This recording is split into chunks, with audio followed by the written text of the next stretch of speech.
خبر شامل کرتے ہیں بہاول نگر سے۔ ہمارے ڈسٹرکٹ بیورو چیف جمیل زیدی کی رپورٹ۔ بہاول نگر میں امن و امان قائم رکھنے کے لیے ڈپٹی کمشنر ذوالفقار احمد بھون کا نجی میرج ہال میں علماء کرام اور اہل علاقہ سے میٹنگ۔ مزید تفصیلات دیکھیں ہمارے نمائندے جمیل زیدی کی اس رپورٹ میں۔ ڈپٹی کمشنر ذوالفقار احمد بھون کی زیر صدارت امن کمیٹی کا اجلاس مقامی حال میں منعقد ہوا۔ علماء کرام، تاجر برادران، میڈیا نمائندگان، سیاسی و سماجی شخصیات کی شرکت۔ ذیلی امن، بھائی چارے اور مذہبی رواداری کے فروغ پر زور دیا گیا۔ ڈپٹی کمشنر کا کہنا تھا کہ تمام مکاتب فکر باہمی ہم آہنگی سے امن برقرار رکھیں۔ اس سلسلے میں علماء کرام کا کہنا تھا کہ بسم اللہ الرحمن الرحیم۔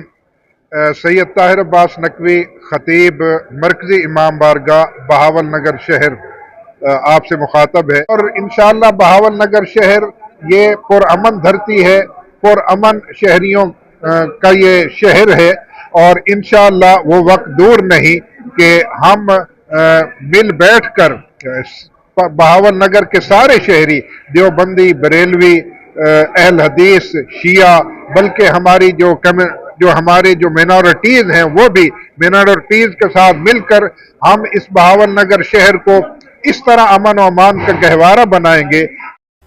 بسم اللہ الرحمن الرحیم۔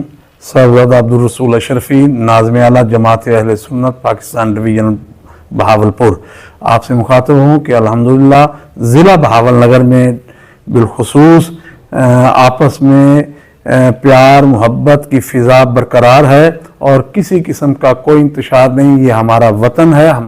ہم اس سلسلے میں ملک پاکستان کے تمام اداروں کے ساتھ کھڑے ہیں۔